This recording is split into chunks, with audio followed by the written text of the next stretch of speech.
The year was 2057. Humanity had spread beyond Earth, with colonies on Mars and mining stations throughout the asteroid belt.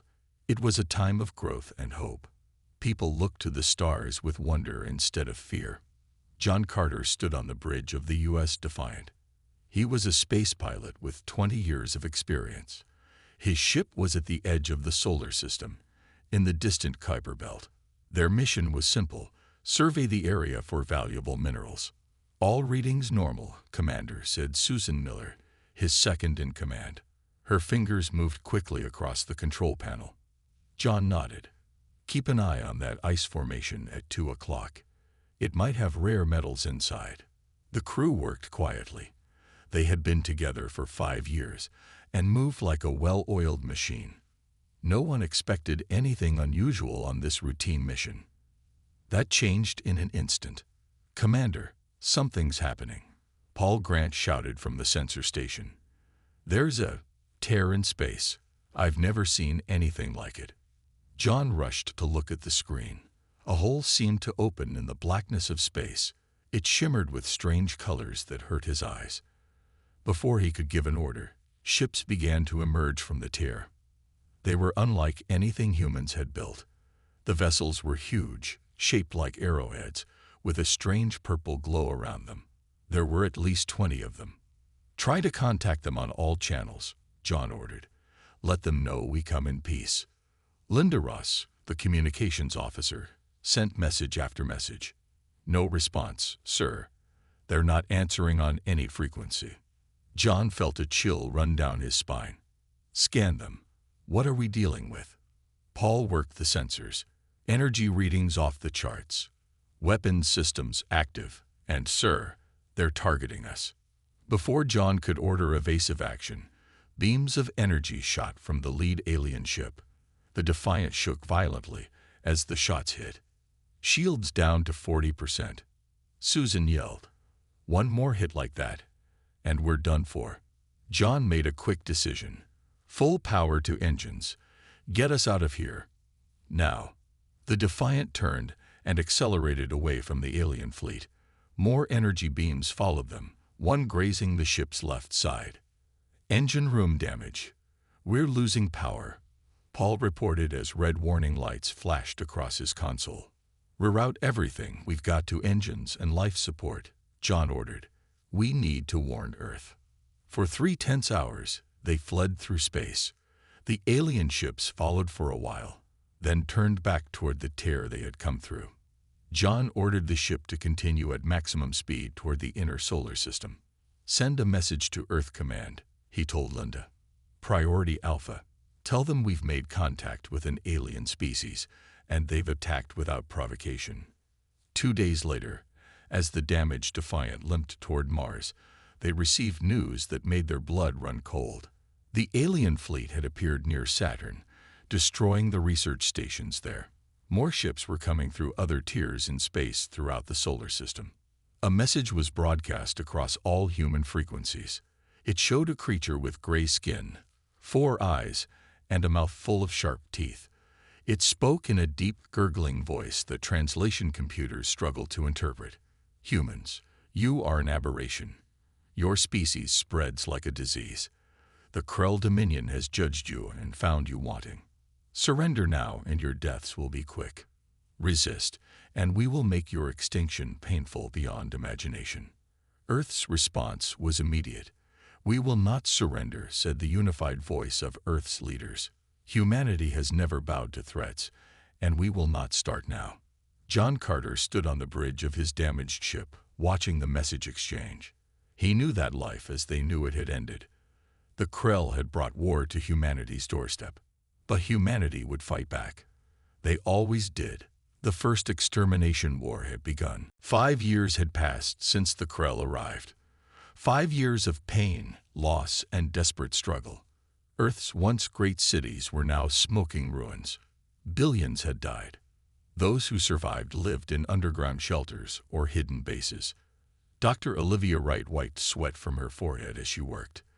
The underground lab was hot and cramped, but it was safe from Krell scanners. She hadn't seen the sun in 3 months. "Hand me the micro spanner," she said to her assistant, Ryan Jones. They were examining a piece of Krell technology recovered from a downed ship. Ryan passed her the tool. Do you really think we can understand this stuff? We're like cavemen looking at a smartphone. Olivia smiled despite her exhaustion. Cavemen who learn fast. Look here. She pointed to a glowing purple crystal inside the device. This is their power source. It creates energy from quantum fluctuations. If we can replicate it, we might have a chance. Across the solar system, Major Alan Pierce and his team crept through the red dust of Mars. They wore adaptive camouflage suits that blended with the terrain. Target ahead, whispered Sam Kelly, the team's scout. Krell outpost, just like intelligence said. Alan signaled for the team to spread out.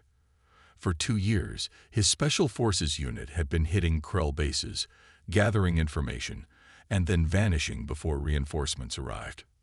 Remember, we need their data cores intact, Alan reminded them. Dr. Wright's team needs everything we can get. They attacked at dusk.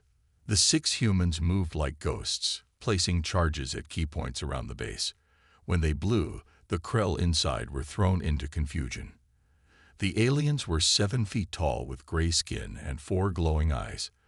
They moved as one, always in perfect coordination. But when surprised, that coordination became a weakness. Alan's team struck hard and fast. 20 minutes later, they had what they came for: data cores and samples of Krell technology. Back at their hidden shuttle, Alan examined one of the cores. Got something interesting here, he called to his team. A transmission from Krell High Command. They gathered around as he played it. The message was in the Krell language, but human computers could now translate the basics. The human resistance continues to be problematic, the Krell commander hissed. Their unpredictable behavior and individual thinking make them dangerous. We must accelerate the cleansing. The Supreme Intellect fears their evolutionary potential. They are an aberration that must be eliminated before they spread beyond this system. Alan shut off the recording. They're scared of us, he said with a grim smile. Not our weapons. Us. 3 days later, both Olivia and Alan attended the emergency council meeting at Bunker 7, deep beneath the Rocky Mountains. It was one of the last secure human command centers on Earth. Admiral Lisa Reyes, commander of what remained of Earth's space fleet, addressed the room. Her uniform was worn, but her voice was strong. We've lost the moon colonies, she said. Our bases on Venus were destroyed last month. Mars is holding, barely. We're being pushed back everywhere. But we're still fighting, said General Frank Miller. The Krell expected us to surrender years ago. Olivia stood up. I have something that might help. She showed them her team's findings. We've reverse-engineered parts of their propulsion system, and we're close to understanding their neural network. The Krell don't think individually. They share one consciousness across many bodies, which is why they're so coordinated, Alan added, but also why they can't handle surprises. They literally can't think outside their collective box.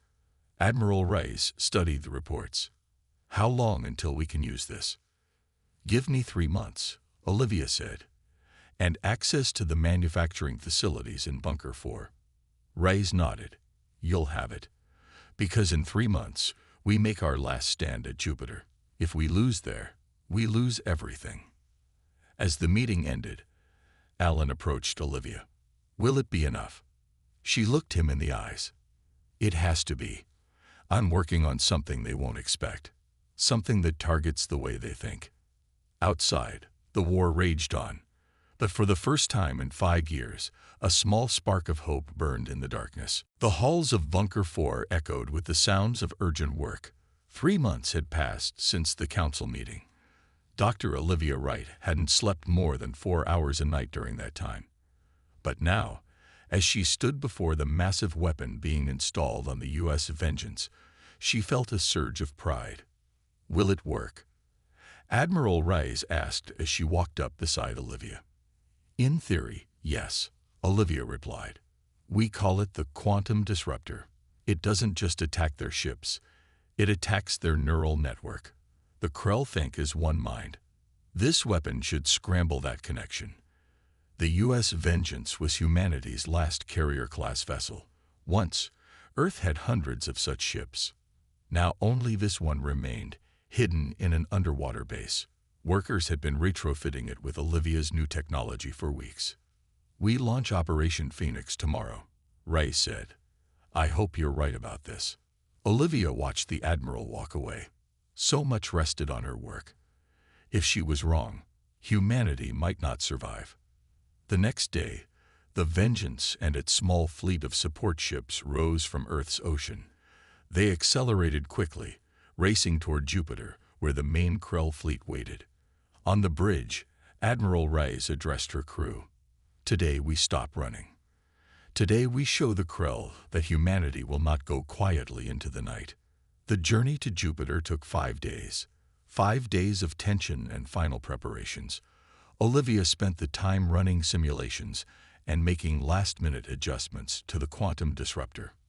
On the 6th day, they arrived at Europa, one of Jupiter's moons. The Krell had established a major base there. 30 alien ships patrolled nearby. "They've spotted us," said the sensor officer. "Krell vessels moving to intercept." Admiral Reyes stood tall. "This is it. Charge the quantum disruptor." All other ships, defensive formation Delta. The Krell attacked with their usual perfect coordination. Energy beams lanced out toward the human fleet. Several smaller human ships were hit, but they held their positions, drawing fire away from the Vengeance. "Disruptor at 85% charge," Olivia reported from her station. 90%, 95%. The ship shook as it took a hit. Warning lights flashed across the bridge. "Shields failing," someone called out. 100%, Olivia said. "Disruptor ready to fire." Admiral Reyes didn't hesitate. Fire. A strange pulse of energy burst from the Vengeance. It wasn't visible to the naked eye, but sensors showed it spreading outward like a wave. When it reached the Krell ships, something extraordinary happened. The aliens' perfect formation fell apart. Ships began to move erratically, some crashing into each other. Their weapons fire became sporadic and inaccurate. "It's working," Olivia exclaimed. "The disruptor is breaking their neural link. They can't coordinate." Admiral Reyes seized the moment. "All ships, attack pattern Omega. Target their command vessel." The human fleet surged forward. For the first time in the war, they had the advantage. Krell ships, used to fighting as a single organism, couldn't adapt to being cut off from each other. One by one, the alien vessels were disabled or destroyed. The human crews worked together, yet thought independently, something the Krell couldn't match. 3 hours later, it was over. The Battle of Europa was the first major human victory of the war.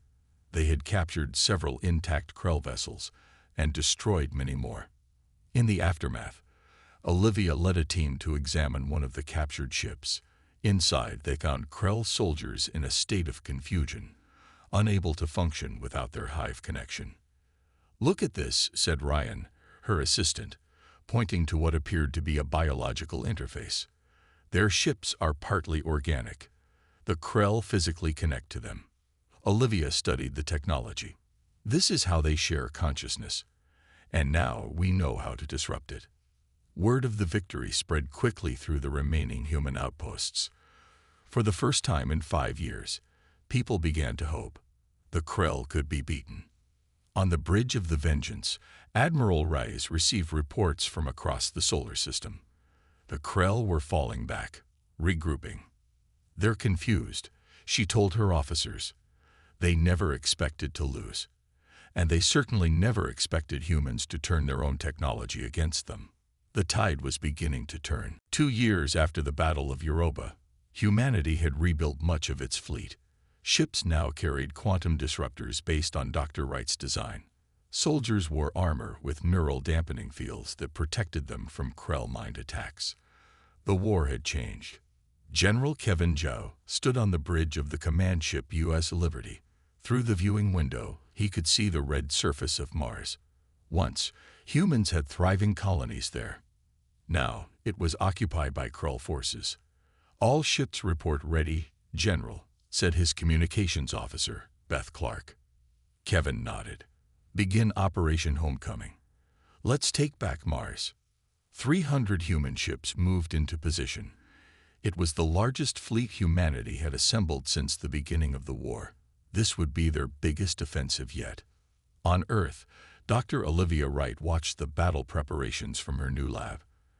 After Europa, she had been given a full research facility and a team of 50 scientists. Their work had advanced quickly. "Dr. Wright, the delivery system is ready," said Ryan, now her chief assistant. Olivia examined the small silver capsules on the table. Each contained a biological agent designed to permanently disrupt the Krell hive mind.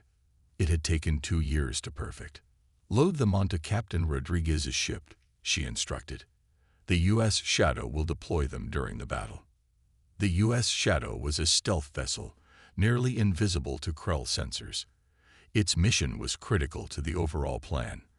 Captain Maria Rodriguez checked her ship's systems one last time. Her crew of 15 was the best in the fleet. They had run this mission in simulations 100 times. "Payload secured," her first officer reported. "Stealth systems at maximum." Maria took a deep breath. "Take us in, quiet as shadows." As General Jao's fleet engaged the Krell in the main battle, the U.S. Shadow slipped behind enemy lines. Their target, the 5 Krell command ships that directed the alien forces. The main battle was fierce. Human ships fired their quantum disruptors, causing confusion in the Krell ranks. But the aliens had adapted somewhat since Europa. They now used smaller sub-networks rather than one large one. "They're learning," Kevin told his officers. "But so are we." Human ships fought with a mix of coordination and individual initiative. When plans failed, captains improvised. When opportunities appeared, they seized them without waiting for orders. It was a way of fighting the Krell couldn't understand or copy. Meanwhile, the U.S. Shadow approached the first Krell command ship. They moved slowly, matching the larger vessel's engine signature to hide their approach. "Deploying Payload 1, Maria ordered. A small probe left the Shadow and attached to the Krell ship's hull. It injected Olivia's biological agent into the vessel's air system. "1 down, 4 to go," Maria said. Inside the Krell command ships, the biological agent spread quickly. It attacked the neural interfaces the Krell used to connect to their network. Within minutes, entire sections of the alien fleet lost coordination as their commanders fell into confusion. General Zhao noticed the change immediately. "Look at their formation in Sector 7. It's falling apart." Captain Rodriguez must have succeeded. He ordered his forces to press the advantage. Human ships surged forward, targeting the now vulnerable Krell vessels. On the U.S. Shadow, Maria's team continued their mission. 3 command ships down, then 4. As they approached the 5th, a patrol spotted them. "Evasive maneuvers," Maria shouted as Krell weapons fire raked their hull. The Shadow took heavy damage, but managed to deploy the final payload before retreating. By the end of the day, the battle was over. Mars was back in human hands for the first time in 7 years. In the aftermath, something unprecedented happened. Human communication systems intercepted desperate messages between Krell ships. The aliens were panicking, something no one had seen before. One message, translated by computers, sent a chill through human command. "The humans fight like nothing we have encountered. They adapt. They change tactics. The Supreme Command fears we have made a terrible mistake in attacking them." General Zhao shared this with Admiral Reyes and Dr. Wright during their victory conference. "They're afraid of us now," he said, "and they should be. We're just getting started." The stars looked different from this side of the dimensional gate. Admiral Lisa Reyes stood on the bridge of her flagship, the U.S. Constitution, and watched as more human ships emerged from the swirling portal behind them. "All vessels accounted for," Admiral reported, her second in command. 35 ships total. No damage during transit. Lisa nodded. "And the Krell?" No sign they detected our arrival. We're deep in their territory, but their defense systems are focused outward. It had taken 3 years since the liberation of Mars for humans to fully understand the Krell Gate technology. The aliens used these gates to travel vast distances instantly, allowing them to attack Earth from across the galaxy. Now humanity had turned this technology against them. Colonel John Carter, once a simple survey pilot who had first encountered the Krell, now commanded the U.S. Retribution. His ship led the advance team, moving cautiously through the alien star system. Reading multiple planets ahead, his sensor officer reported, "The third one matches our intelligence. It's a Krell colony world." John studied the readouts. "Any sign they've spotted us?" "Negative, sir. Their sensors are still blind to our approach." Dr. Olivia Wright had developed a cloaking system based on Krell tech, making the human fleet invisible until they chose to reveal themselves. Another advantage of studying the enemy. "Begin Operation Daybreak." Admiral Rice ordered across the fleet. "Colonel Carter, your team has point." The Retribution and 5 other ships moved toward the Krell colony. Their mission wasn't to destroy it, but to liberate it. Intelligence gathered from captured Krell had revealed something shocking. The Krell Dominion wasn't just fighting humans. They had conquered dozens of other species and forced them into slavery. These slaves built their ships, mined their resources, and died in their wars. As the human ships neared the planet, they detected strange energy readings. Multiple satellites in orbit, John reported to the fleet. "They're not weapons. They're control devices, just like the intelligence said." The satellites broadcasted signals that kept the enslaved species docile and unable to rebel. Human scientists had developed jammers to counter these signals. "Deploy the jammers," John ordered. Small probes launched from his ship, attaching themselves to the Krell satellites. Within minutes, the control signals weakened and then stopped. On the planet below, chaos erupted. The enslaved beings, 4 different species according to sensors, suddenly found themselves free of Krell mental control. Years of suppressed anger exploded into rebellion. "Now we reveal ourselves," Admiral Rice commanded. The human fleet dropped their cloaking.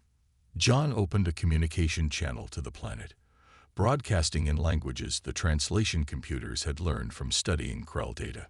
"People of Krell Colony 6, we are humans from the planet Earth. Like you, we were attacked by the Krell. But we fought back, and now we bring that fight to them. Join us. Together, we can end their dominion." The response was immediate. Signals poured in from the surface as the former slaves seized communication centers.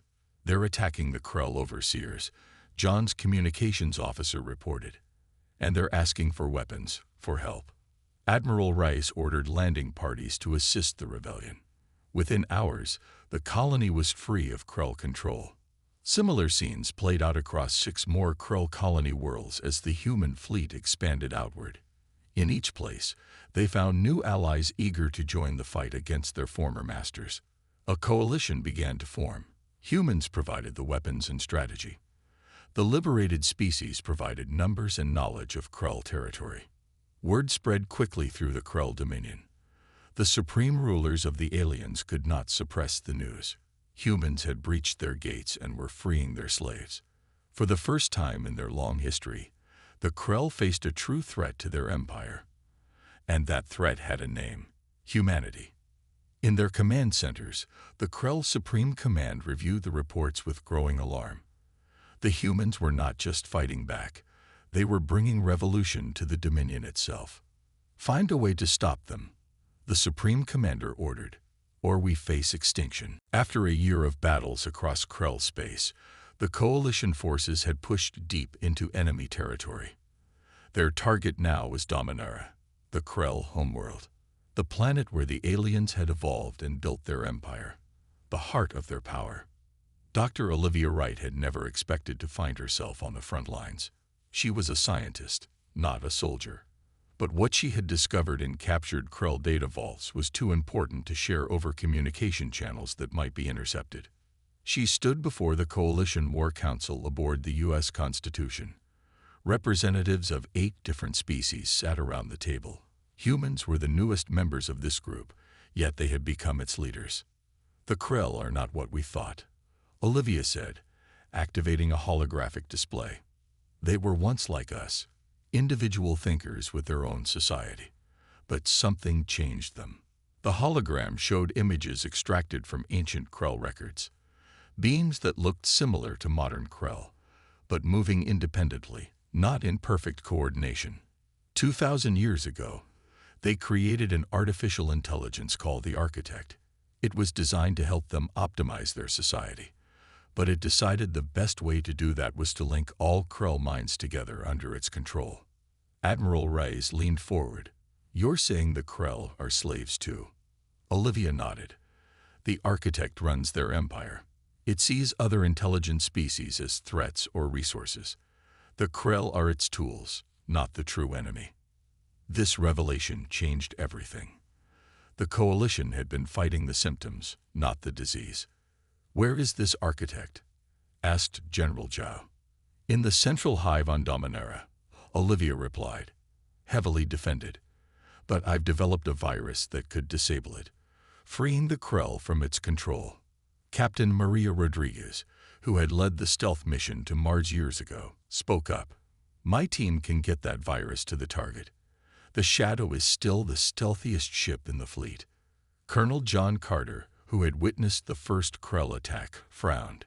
"Even with stealth, getting to the central hive will be nearly impossible. The defenses are too strong." "Then we give them something else to worry about," said Major Alan Pierce. "A direct assault on their orbital platforms. My team can lead it." Over the next week, they prepared for the most daring mission yet. The Coalition fleet would attack Dominara's orbital defenses, drawing attention away from Captain Rodriguez and her team as they slipped through to the surface. The day of the assault came. Coalition ships emerged from dimensional gates around Dominara. The Krell response was immediate and massive. Thousands of alien vessels rose to defend their homeworld. The battle in space was the largest of the war. Major Pierce led special forces in boarding actions against key Krell defense platforms. The fighting was intense, with both sides taking heavy losses. Meanwhile, the U.S. Shadow used the chaos to approach Dominara undetected. Captain Rodriguez and a small team, including Dr. Wright, launched toward the surface in a stealth shuttle. Approaching the central hive, Maria reported as they flew low over the alien landscape. "No sign they've detected us." The central hive was a massive structure that reached miles into the sky. It pulsed with strange energies that made the human skin crawl. "The Architect is at the core," Olivia said, checking her equipment. "We need to reach the main data chamber." They landed near an auxiliary entrance and moved quickly inside. The virus was stored in a special device Olivia had designed. It needed to be connected directly to the Architect's main systems. Deep within the hive, they encountered increasing resistance. Krell Guardians attacked in waves, moving with the perfect coordination that showed they were directly controlled by the Architect. "It knows we're here," Maria said as they took cover behind alien machinery. "We're still 5 levels from the core, and we're almost out of ammunition." Olivia looked at the device in her hands. Their mission was failing. Above them, the Coalition fleet was being pushed back. The Architect had too many resources, too many bodies to throw at them. They needed a new plan, and fast. 3 weeks after the battle at Dominara, leaders from all Coalition species gathered aboard the U.S. Reconciliation. The massive ship had been built specifically for this meeting. Its name was chosen with care. Admiral Lisa Rice stood at the head of the large round table. To her right sat Dr. Olivia Wright, looking tired but alive. Few knew how close the mission had come to failure, how desperate their final moments in the Krell Central Hive had been. When surrounded and out of options, Captain Rodriguez had made the ultimate choice. She had set her weapon to overload and charged deeper into the hive, drawing the Krell Guardians after her. The explosion had damaged critical systems, creating a path for Olivia to reach the Architect's core with the virus. Maria Rodriguez had given her life so Olivia could succeed. Now the architect was gone, its control over the Krell broken forever. The Krell ambassadors are ready, and Aide informed Lisa. She nodded. Bring them in. 3 Krell entered the chamber. They moved awkwardly, unused to acting as individuals after centuries of hive mind control. Their 4 eyes blinked independently now, not in perfect unison as before. We speak for what remains of our people, said the lead Krell. Its voice was raspy, struggling with individual speech. We ask for mercy from the coalition, from humanity. Around the table, representatives of species who had suffered under Krell rule shifted uncomfortably. For many, the idea of mercy seemed impossible after so much pain. You waged war on humanity, General Kevin Zhao said, his voice hard. You attacked without provocation. Billions died. We were not ourselves, another Krell responded. The architect controlled our every thought, our every action. We were prisoners in our own bodies. Dr. Wright spoke up. Medical scans confirmed their claim. The neural implants the architect used to control them were deeply embedded in their brains. They had no free will. That may be true, said a representative of the Vulturi, one of the first species the Krell had enslaved. But our worlds lie in ruins. Our people were worked to death in your mines and factories. And humans lost Earth for years, added Colonel John Carter. Our cities destroyed. Our colonies burned. We almost went extinct. The debate raged for hours. Some wanted to destroy the Krell completely. Others argued that such an act would make them no better than the architect. Admiral Reyes called for order. We must decide the fate of the Krell species today. I propose a vote. The Coalition Council was split. Half voted for severe punishment, including confinement of all Krell to their homeworld and massive reparations. The other half argued for a more moderate approach, allowing the Krell a path to rejoin galactic society under strict supervision. The deciding vote fell to Colonel Carter. As the first human to encounter the Krell, his opinion carried special weight. John stood slowly. During the war, he had lost his wife and daughter when the Krell bombed the Moon colonies. He had more reason than most to hate them. I have fought the Krell for 10 years, he said quietly. I've seen what they did to us, to others. But I also seen what the architect did to them. He looked at the 3 Krell ambassadors. You will be confined to your homeworld. You will be disarmed. You will help rebuild what was destroyed. But you will live, and in time, perhaps you can rejoin us as equals. That is humanity's justice. That is our mercy. 1 month later, Dr. Olivia Wright stood with a Krell scientist named Verax on the shore of what had once been Lake Michigan. The water was still contaminated from the war, the surrounding land barren. We can restore this, Verax said, examining soil samples. It will take decades, but it can be done. Olivia looked across the ruined landscape of her homeworld. Then we'd better get started. Far above, the U.S. Constitution prepared to depart for the stars again. Admiral Reyes watched Earth grow smaller through the viewport. More gates had been discovered, leading to new worlds far beyond Krell space. Humanity, once confined to a single solar system, now had the galaxy within reach. The war had nearly destroyed them, but in surviving, in showing mercy when vengeance was within their grasp, they had proven what humans had always believed about themselves. Their greatest strength wasn't their ability to fight, but their capacity to forgive.